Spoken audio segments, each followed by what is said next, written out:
नमो अरहंतारं नमो सिद्धारं नमो वार्यारं नमो वज्रायारं नमो लोये सवसाहुरं शुद्धात्मानमनेकान्तं साधुमुत्तं मंगलम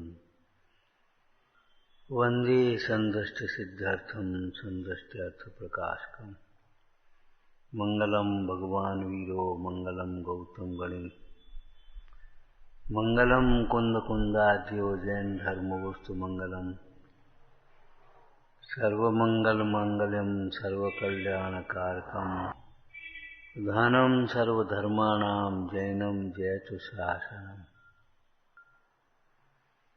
परम पुरुष निजार्थ को साध भय गुण वृंद आनंदामृतचंद्र को वंदत हूँ सुखकंद तज्जयत परम ज्योति समम समस्तैरनंत पर्याय दर्पण तलेव सकला प्रतिफलत पदार्थ मालिकायत। ओम नमः। संलेखना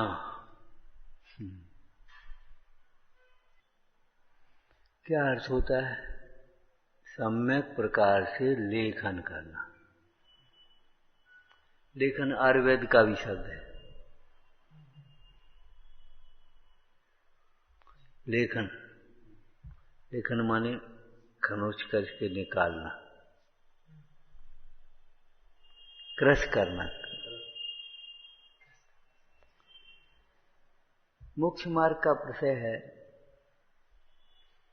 तो संलेखना माने क्रश करना, सम्यक प्रकार से लेखन करना। किसका?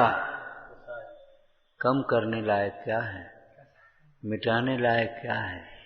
जो दुख के कारण है, जो हैरान कर रहे हैं। कषायों को क्रश करना। शब्द अनेक होते हैं। जीतना, क्रश करना, नाश करना। किसको? कषायों को। किसके लिए? काय के लिए? अपने आत्म सुख की प्राप्ति के लिए। इन कषायों को ही तो भाव कर्म कहते हैं। जब कर्म को दुख का कारण कहा जाए तो यहाँ कषाय को दुख का मूल कारण समझ लेना चाहिए। द्रव्य कर्म तो अंतरंग निमित्त है, निमित्त भिन्न द्रव्य है ना, इसलिए दोनों का तालमेल कैसे हुआ? जब जीव अपनी कषाय से दुखी होता है तब द्रव्य कर्म का उदय अंतरंग निमित्त और नो कर्म के संयोग बहिरंग निमित्त। और निमित्त का मतलब है अकिंचित कर। अकिंचित कर का शब्दार्थ जोड़ करके उसमें घटाना, ये बिल्कुल दुख का कारण नहीं, रंच मात्र भी दुख का कारण नहीं। अकिंचित कर, किंचित रंच मात्र, जिसको हम पूरा दुख का कारण मान रहे हैं वो बिल्कुल दुख का कारण नहीं, अपूरा दुख का कारण मान रहे।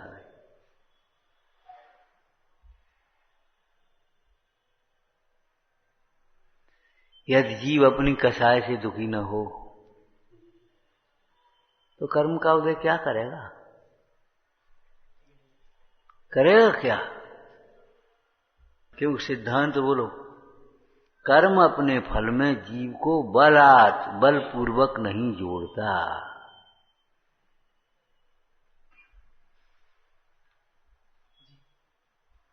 अब कषाय से दुखी का मतलब व्याख्या से करना चाहिए, गहरे उतरना चाहिए। मोह से दुखी, ये भी कषाय है। मोह से दुखी।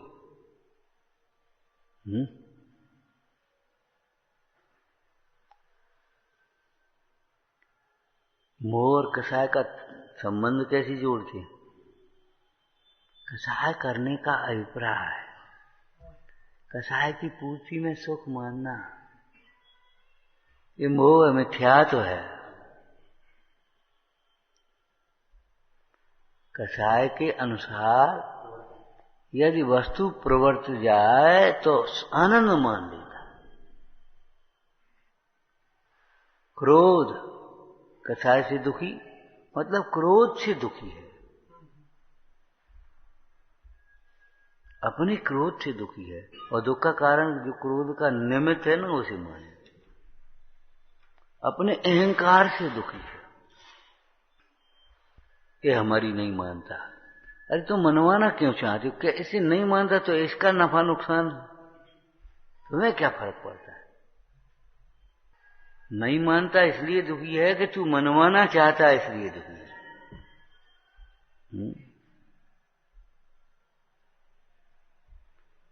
और फिर दूसरे का तुझे दिखाई दे रहा है ये हमारी नहीं मानता, विचार तो कर, ये तो तुम्हारी ही नहीं मान रहा और तुम तो भगवान की नहीं मान रहे। दो द्रव्यों की भिन्नता कहाँ मान रहे हो? अपने स्वभाव की पूर्णता को कहाँ मान रहे हो? भगवान आत्मा आनंद का सागर है, कहाँ मान रहे हो? परद्रव्य अत्यंत न्यारे हैं, कहाँ मान रहे हो?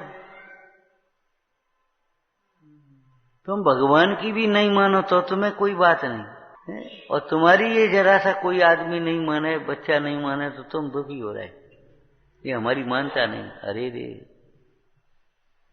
जिन आज्ञा माने तो परद्रव्य को अपने अनुकूल, अपने कसाय के अनुसार परिणमाने का भाव मिट जाए।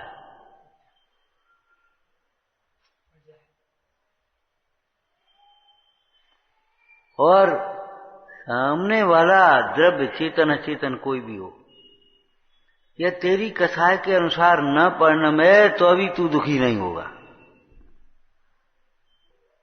दुखी होने में पर द्रव्य का तेरी इच्छा के अनुकूल परिणमित नहीं होना बिल्कुल कारण नहीं। ऐसी बिल्कुल पराधीनता नहीं है कि ये द्रव्य हमारे अनुकूल परिणम है तब हम सुखी हों।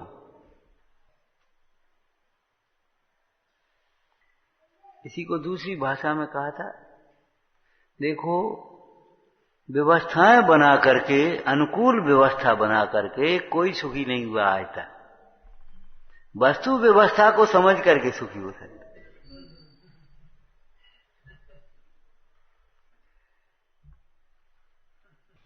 वस्तु व्यवस्था को समझ करके तो सुखी हो सकता है, बाद बाकी व्यवस्थाएं अनुकूल, सारी अनुकूल व्यवस्था बनाई। पंडित जी आपके हिसाब से अब मनवा दे, सारी व्यवस्था बताओ,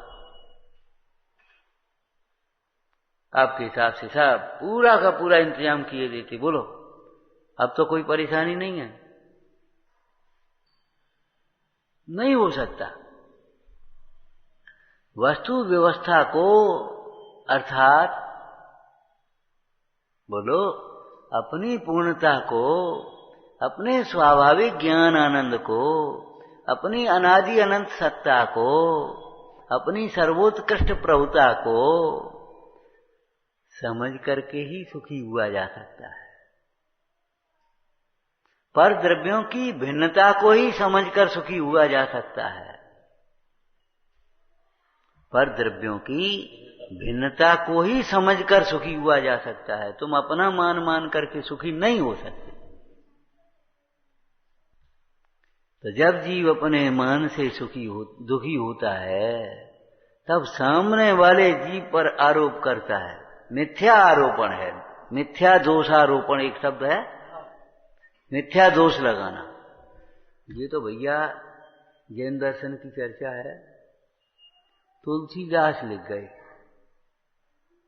काल कर्म और ईश्वर में मिथ्या दोष लगा। क्या कहा? काल कर्म और ईश्वर में मिथ्या दोष लगा है। पंचम काल दुख का कारण है, मिथ्या दोषारोपण करता है।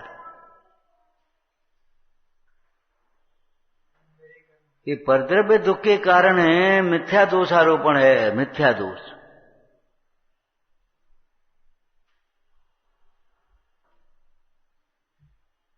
जैसे सीता जी का मिथ्या अपवाद किया था, मिथ्या दोष। मिथ्या माने है नहीं और वो दोष लगा रहा है जबरन। तो ये तुम मिथ्या दोष आरोपण कर रहे हो।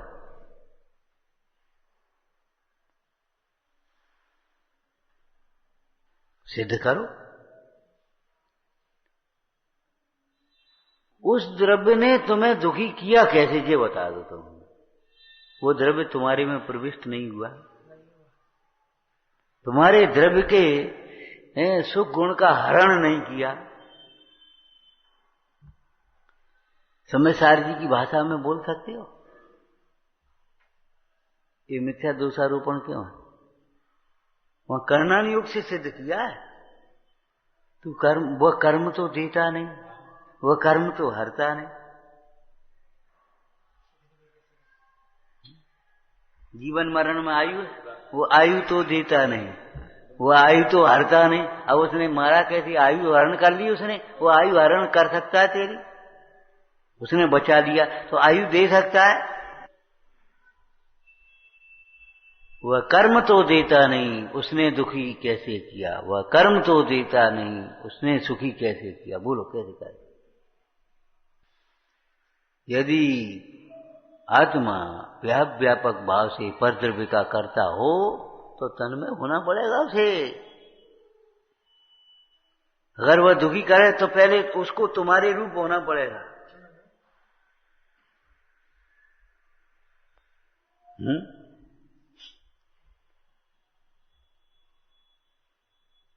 उसे अपना घात करना पड़ेगा, ये समझो। अपना घात करना पड़ेगा कि नहीं करना पड़ेगा? अब कसा कसा कसा करते रहते हो। भेदों को समझो और फिर निकालो। ये जीव जब अपने अहंकार से, मिथ्या अहंकार से दुखी होता है तो उस मिथ्या अहंकार से के होने वाले दुख को दूर करने के लिए सम्यक अहंकार चाहिए। अहम अहम चाहिए। मिथ्या अहंकार से दुखी हुआ तो सम्यक अहंकार चाहिए कि नहीं चाहिए? तथा संलेखना, सम्यक प्रकार से कृत करना। द्वेष बुद्धि से राग को मिटाने की बातें नहीं है।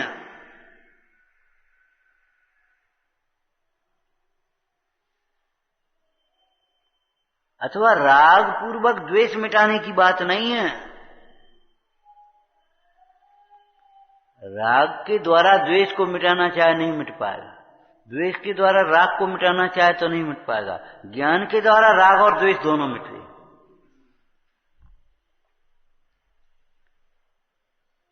प्राय ये होता है, द्वेष बुद्धि हुई तो जो इतना रागात्मक व्यवहार था उसको छोड़ दिया, बोलना चालना छोड़ दिया, बंद कर दिया। हमें कोई मतलब नहीं, हमें कोई मतलब नहीं। राग मिट गया, राग नहीं मिट गया, द्वेष हो गया। हमें मंदिर नहीं आना, काम खत्म हो गया। भैया मंदिर से कर लड़ाई, मंदिर से कर कछु लड़ाई नहीं हमें, लेकिन ये तुम्हारा मंदिर है इसलिए हमें नहीं आना। मत समझ गए? तो अब बताओ, राग मिटा कि नहीं मिटा?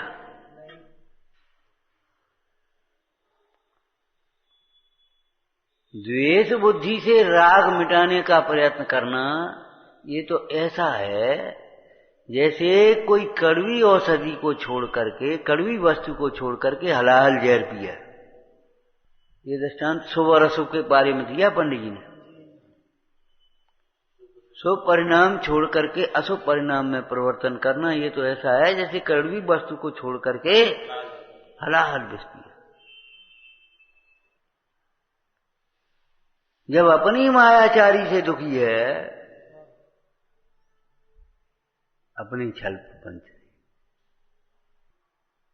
तब अच्छा तुमने कह दी है, तुमने हमारी शिकायत कर दी, अब तुम्हें देखा था। अरे तो ऐसा काम क्यों करते छिपाने का, शिकायत का? अच्छा तुमने गवाही दी,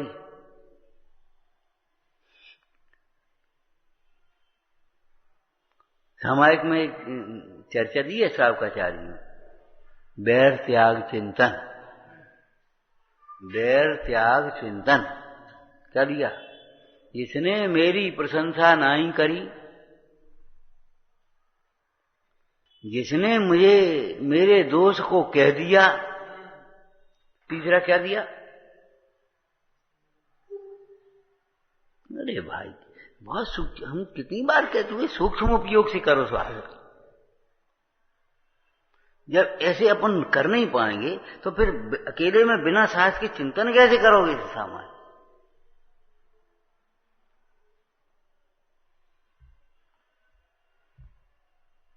जो हमारी सेवा में मंदता से प्रवर्ता, हमारे आने पर खड़ा नहीं हुआ, मान लो हमसे बोला नहीं, तो हमें क्या मतलब, नहीं बोला तो नहीं बोला। हमको भोजन पान की नहीं पूछी, तो नहीं पूछी, नहीं पूछेंगे, तुम्हें क्या फर्क पड़ गया?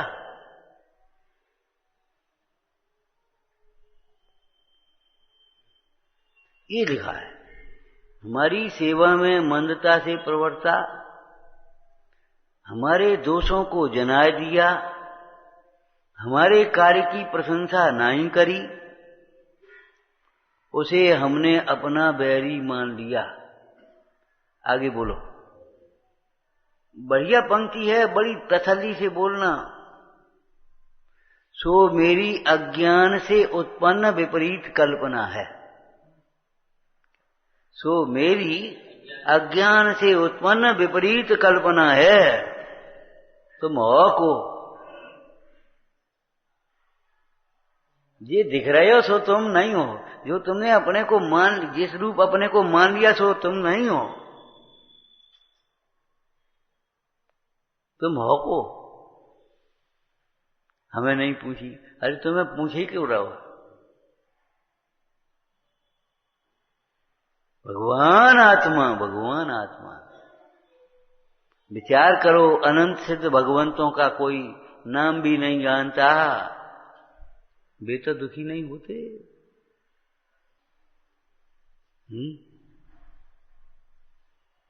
मुंडाज आहारचर्या के लिए निकल रहे हैं और विधि नहीं बन रही 6-6 महीने, वे तो दुखी नहीं होते। अब कोई ना कोई कारण अपना वहां ढूंढ लेना चाहिए। सवेरे कहा था ना, अशुभ ध्यान काय के लिए हैं? अशुभ ध्यान का स्वरूप जान करके ऐसा दुर्ध्यान छोड़ देना चाहिए। जब अपने लोभ से दुखी हो तो बर वस्तु का लाभ नहीं होने को दुख का कारण मानता है। लाभ नहीं होना दुख का कारण है कि लोभ दुख का कारण है?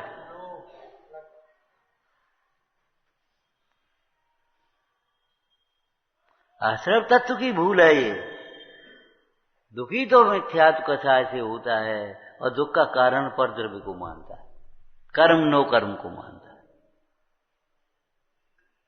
तो ऐसी मान्यता हो अपने में हो तो दूर करना, खूब विचार करना। कि हम खूब विचार करते, अरे खूब क्या होता है? क्षण क्षण विचार करो, इसका विचार करते ही रहो, करते ही रहो। भावेत वेद विज्ञानम मृदमच्छ न धारया तावत यावत परान चित्वा ज्ञानम ज्ञाने प्रतिष्ठित। तब तक करते रहो। हम खूब विचार करते तो क्या बात का है? का एहसान कर रहे का ऊपर? खूब विचार करते हो, अरे करते रहो जब तक तुम अपने लक्ष्य को न पहुंचते। चलते ही जाओ जब तक लक्ष्य की प्राप्ति न हो। क्यों? तत्व विचार के अलावा बुद्धि पूर्वक कसायों को जीतने का, मिटने का, घटाने का दूसरा उपाय नहीं है। तत्व विचार के अलावा बुद्धि पूर्वक है कसायों को मिटने का बुद्धि पूर्वक उपाय दूसरा नहीं है। तत्व विचार के बिना कसाएं घटेंगी भी नहीं। और हमारा ये पक्ष बहुत कमजोर है, इसीलिए आज की कसाएं नहीं घट पा रही हैं। ये पक्ष बहुत कमजोर हो रहा है। क्रिया पक्ष तो थोड़ा उठ जाता है, लेकिन भाव पक्ष कमजोर है। चिंता। सम्यक प्रकार से कषायों को क्रश करना, कोई साइड इफेक्ट नहीं हो उसका, ध्यान रखना। औषधि अच्छी वही तो बनी जाए, साइड इफेक्ट, और साइड इफेक्ट हम धरे तो उस औषधि का क्या करोगे। सम्यक प्रकार से अर्थात बोलो,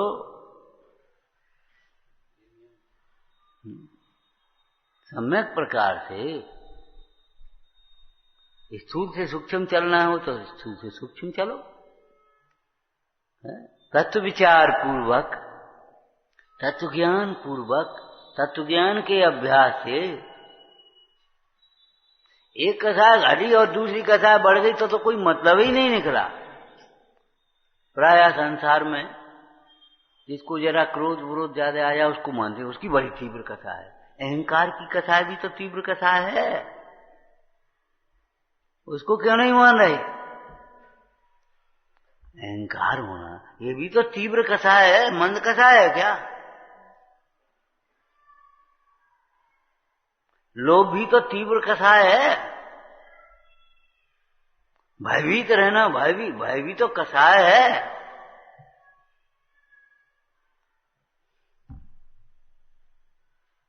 अगर क्रोध मंद है किसी में तो मानते, उसको कथाएं बिल्कुल नहीं है। अब बता, तुमने एक कथा को पकड़ लिया एकांत ही, अनेकांत।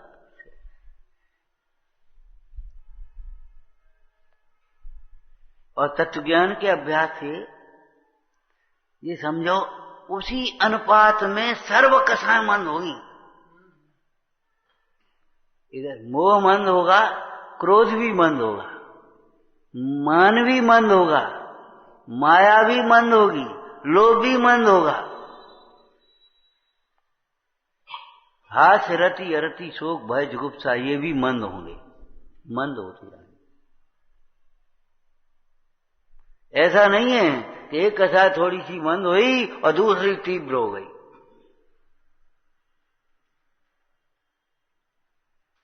सम्यक प्रकार से, दूसरा सम्यक प्रकार का अर्थ करो स्वभाव के आश्रय से। तीसरा अर्थ करो सम्यक प्रकार से माने ऐसी कथा का कृष करना कि फिर दोबारा न उपन पाए। हम ये थोड़ा ही आज बुखार उतर गया और फिर आ गया सवेरे, ये क्या रहा। सही इलाज तो है कि बस ठीक हो गए, लौट के नहीं आएगा वो रोग। तो सम्यक प्रकार से मैं ये भी अर्थ लेना क्या, फिर कथाएं दोबारा उत्पन्न नहीं हो जाए।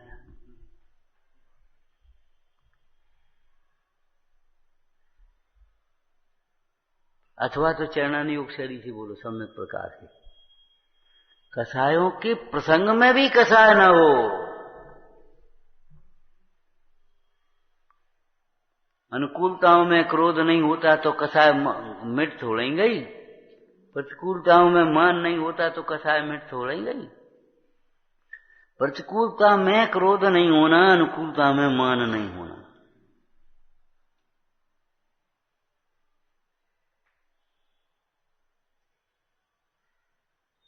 सम्यक प्रकार से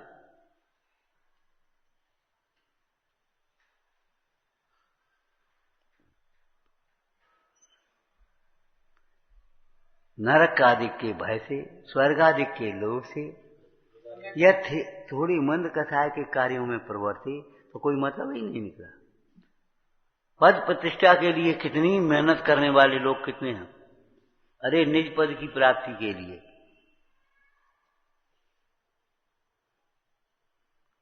और जरा पद अलग कर दो फिर देखो ये दरिया, हमें कोई मतलब नहीं, हमें कुछ नहीं चाहिए। इसका मतलब था कि अब मां तुम काय के लिए कर रहे थे, केवल पद के लिए।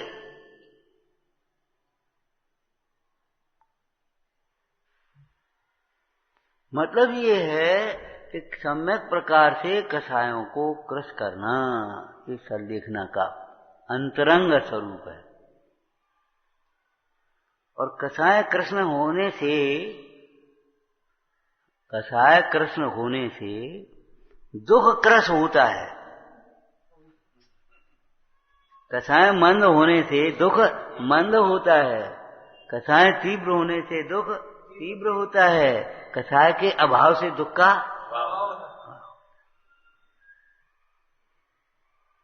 कारण और कार्य संबंध है दुख में और कसाय में।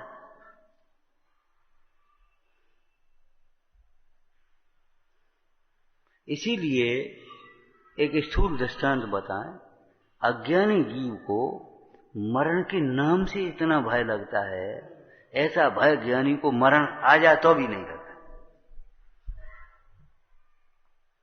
मरण के समय भी ज्ञानी निशंक निर्भय,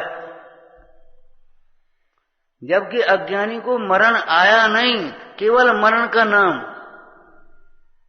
मर जाओगे फिर हम नहीं जानते, तो साहब बताओ, आप बताओ क्या करें।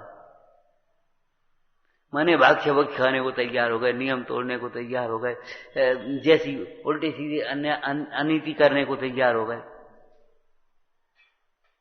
भय मात्र से। मरण नहीं, मरण के भय मात्र से ही यह जीव कितना भयभीत हो जाए,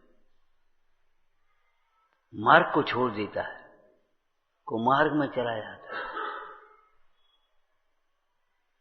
पीता है कि नहीं? अभी बोल, आधा पिए लेता था। हम कह रहे थे ऐसा कहेगो कि नहीं, जल्दी बता। तो साहब ऐसे ही कह दिया, कुछ हो से नहीं।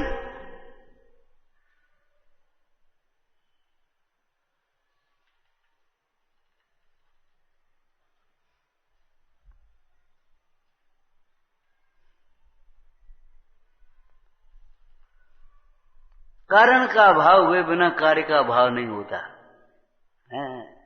अधूरा कथन है अभी, बाह्य कारण का नहीं, अंतरंग कारण का, मूल कारण का अभाव।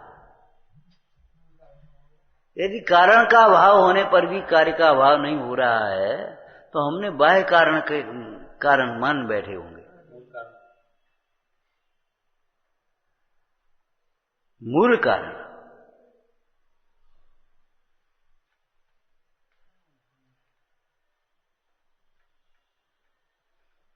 कारण का शब्द से कार्य होता है, कारण जैसा कारण होता है वैसा कार्य होता है। इसमें कारण के साथ क्या जोड़ा है? उपादान कारण। उपादान कारण जैसा कार्य होता है। कोई बबूल की लकड़ी ले गया और बढ़िया सी हमारी ऐसी चौकी बना दो, अब ऐसी चौकी के लिए सागौन ले आओ। सागौन अब जैसी लकड़ी है, तुम गांठ कटी लकड़ी बनाए तो हम क्या करें? अब वो सफाई नहीं आई, सफाई इस लकड़ी में थोड़ी आ जाएगी।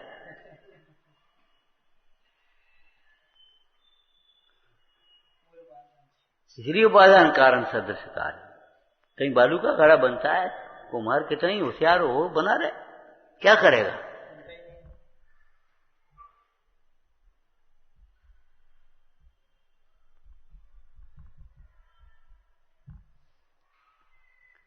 इसलिए मूल कारण और प्रयोजन परक शैली में मूल कारण, इन दुखों का मूल कारण मिथ्यात्व और कथा है। इसको मूल कारण कह देंगे। भले दो गुणों की भिन्नता की बात है, लेकिन मूल कारण कहेंगे। वस्तुनिष्ठ शैली नहीं है ये। मूल कारण उसकी उत्तर समय की योग्यता, लेकिन वो यहां नहीं लेना है। यहां तो मूल कारण लेना क्या? मिथ्यात्व। राग द्वेष को मिटाए बिना कोई दुख का अभाव नहीं कर सकता, नहीं मिटा सकता।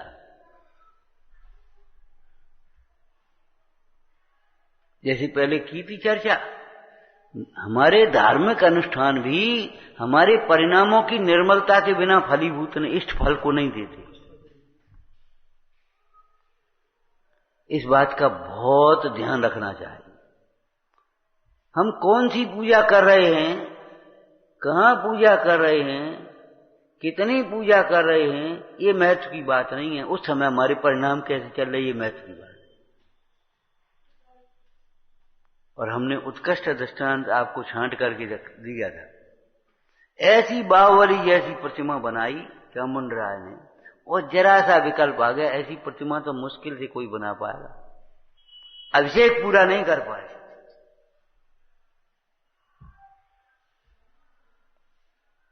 कलशा के कलशा यहीं तक नाभि तक रह गए कि साहब जी कैसे रहेगा, जैसे कहा हो भी परिणामन से वहां क्या संबंध है, कि निमित्त नैमित्तिक संबंध है, सहज निमित्त नैमित्तिक संबंध।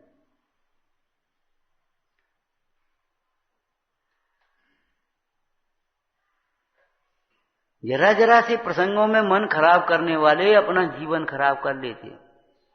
कहां जाओगे, कैसे करोगे?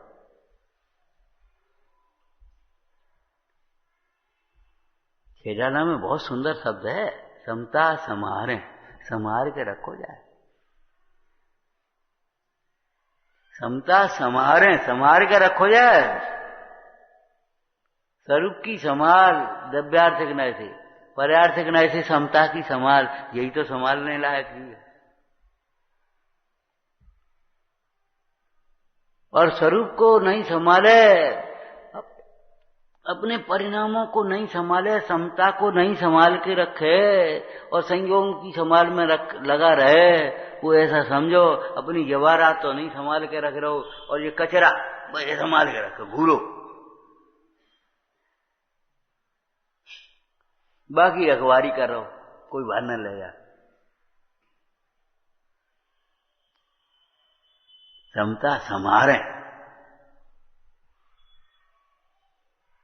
जैसे लोभी व्यक्ति, मोही व्यक्ति अपनी अचेतन संपदा की रक्षा के लिए रात भर जगे,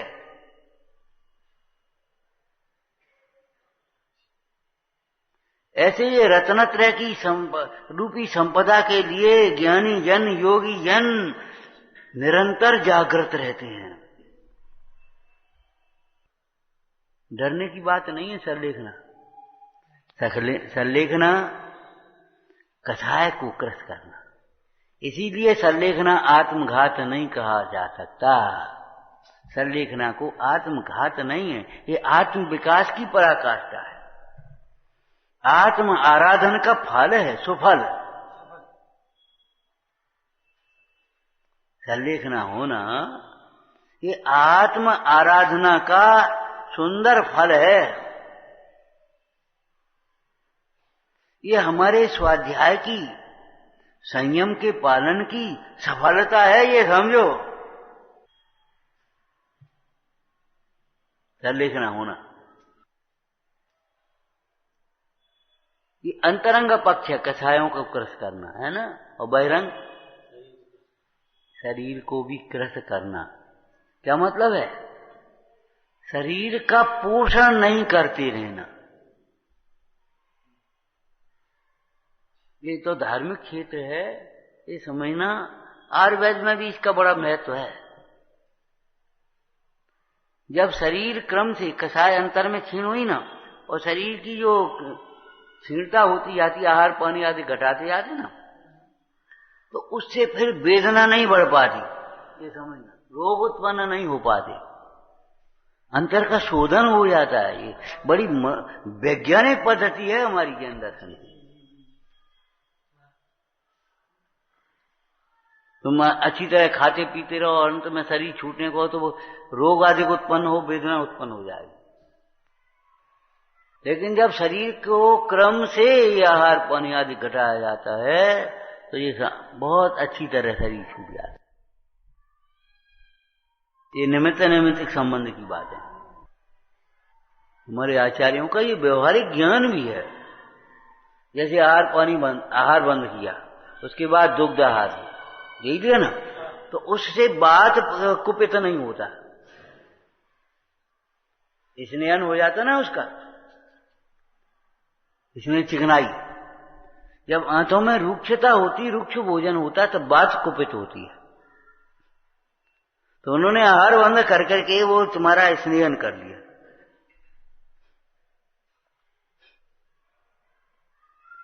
फिर तो कुपित नहीं होते। उल्टियां होने लगी, फिर ये होने लगा, फिर ये नींद नहीं आई, वो फिर पेट साफ नहीं हुआ, भयंकर तड़प रही है, गैस बन रही है, कुछ नहीं, ये सारी व्यवस्था खत्म हो जाती। अंदर ध्यान रखना, शास्त्रोक्त विधि से किया है। हाँ, त्यागू आहार पानी औषध विचार अवसर। आहार पानी औषधि का अवसर विचार करके, कौन सी किस समय क्या। छाछ त्याग के पानी राखे, पानी थर संसार, ऐसा क्रम है, राजमार्ग है। अब बाद मार्ग तो ऐसा है, अचानक कोई संकट आ जाए तो आहार पानी का त्याग करके बैठ जाते। लाइन याद है? अरे बेशक चल रहा, लाइन तो याद होना चाहिए आपको। अगर लगे या नाव डूबे या धर्म विघन जब आवे, चार प्रकार आहार त्याग के मंत्र सुमन में ध्यावे। पंच नमस्कार मंत्र।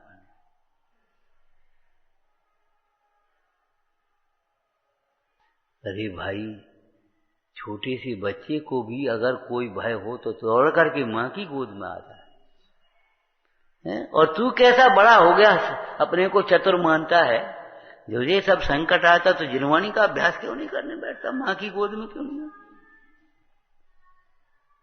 तुम अपने को ज्यादा बड़े मान रहे हो। एक अनजान बालक है, वह भी अगर किसी प्रकार की कोई आपस कोई मारने दौड़े, कोई दर्द वेदना हो, कोई प्रकार की तकलीफ हो तो मां की गोद में आता है। तू कैसा सयाना है, चतुर है, कि तू जिनवाणी का अभ्यास करने नहीं बैठता। पहली सीढ़ी है जिन भक्ति, दूसरी सीढ़ी है जिनवाणी का अभ्यास, तीसरी सीढ़ी है तत्व विचार, फिर स्वभाव का आश्रय हो पाएगा। उसके बिना स्वभाव का आश्रय करना चाहो तो नहीं हो पाएगा।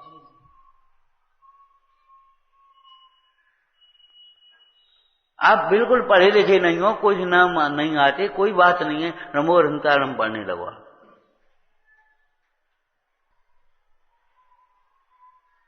कसाय अनंत आदि की भक्ति करते हुए कसाएं कैसी है ये भक्ति? पहले अधिकार में मुख्यमान प्रकाशक वर्तमान में कसायों को मंद करती है और आगामी समस्त कसाय मिटाने का साधन है। क्यों? कसाय रहित दशा है। तुमसे नहीं बोला जाता, कुछ नहीं होता, तो तुम देखते ही रहो इस दशा को, बस देखते ही रहो, छोड़ो। अरे तुमने प्रतिमा देखी है, यहां बैठ करके बीमार पड़े हो, कोई बात नहीं, देखते रहो, देखो।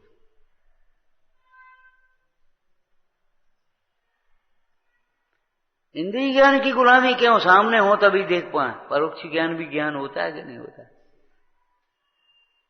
मानसिक ज्ञान भी तो ज्ञान है।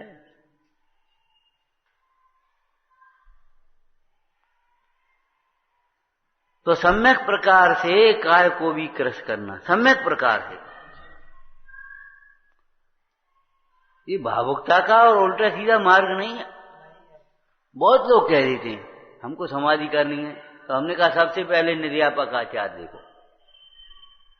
निर्यापक देखो, किसके निर्देशन में समाधि करोगे तुम? अरे ये तो आत्मा की खोज है। लौकिक में भी कोई पीएचडी करता है ना, तो भाई किसके निर्देशन में करोगे तुम? आप ज्ञानाभ्यास कर रहे हो, किसके निर्देशन में ज्ञानाभ्यास कर रहे हो? हम अपने आप मन में आई जो पढ़ लो, मन में आई जो समझ लो, मन में आई जो कर रहे। ऐसा नहीं, नहीं।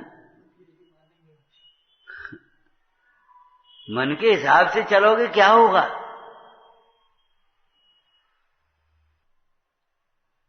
आज मन नहीं है। अरे मन क्या होता है?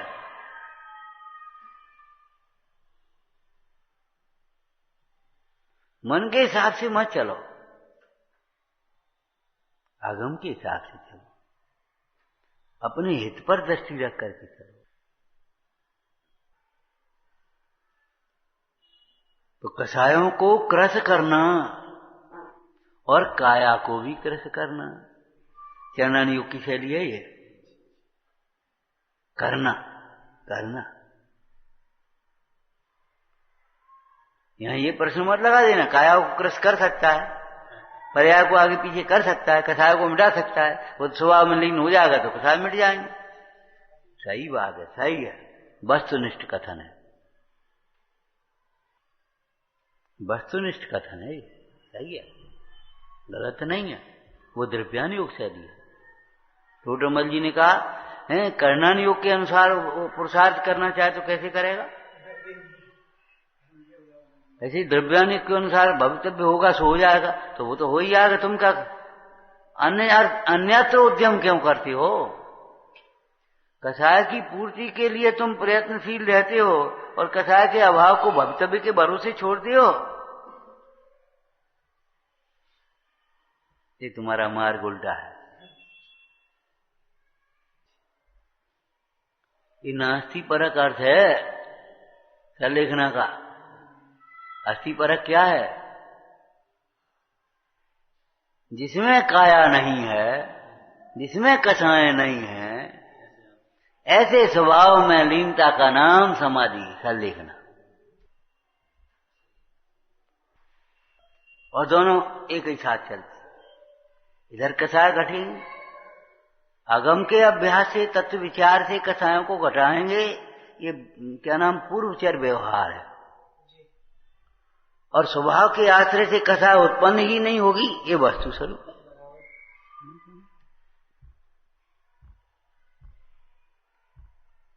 कसायों को क्रश करना, काया को क्रश करना, जगत मोही जगत जिनके पोषण में लगा रहता है, मोही जगत जिनके पोषण में लगा है, ऐसी काया और कसायों को क्रश करना। तो फिर पुष्ट किसको करना? पुष्ट किसको करना? कि अपने ज्ञान वैराग्य को पुष्ट करना। अपने ज्ञान वैराग्य को पुष्ट करना। वो अस्थि आ जाएगी, अस्थि में नास्ति आ गई, नास्ति पूर्वक अस्थि आ।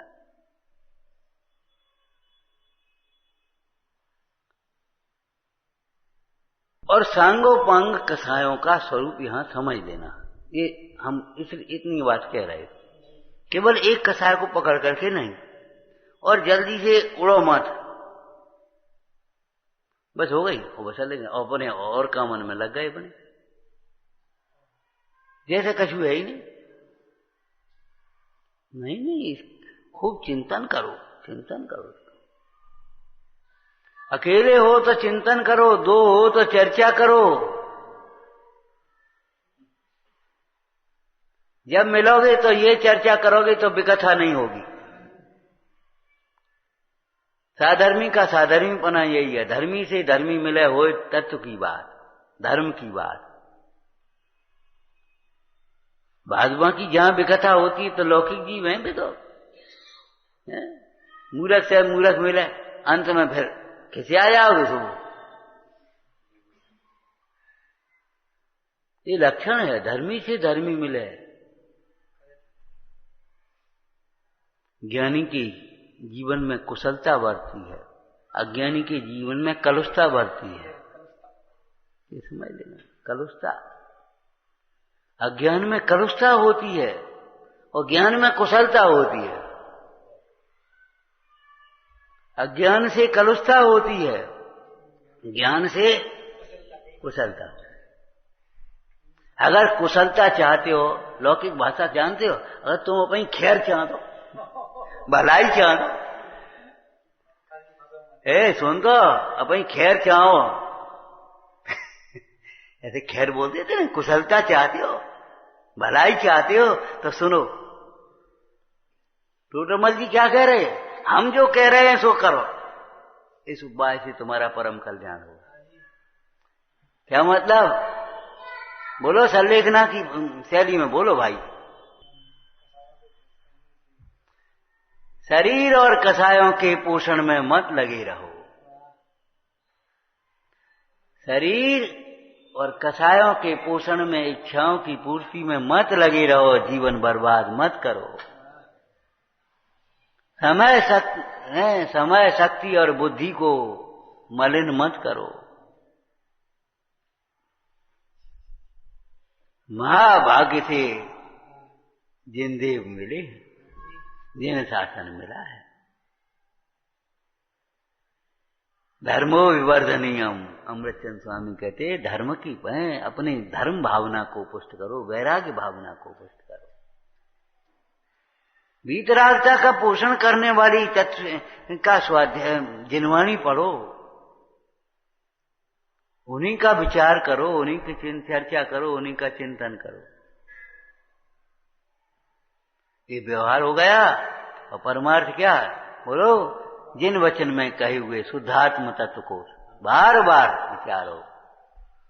कितना विचारो कि बाई को विचार कर बाई में मगन हुए, बाको पश्चात को ऐसी विधि ठानिए। ओम नमः।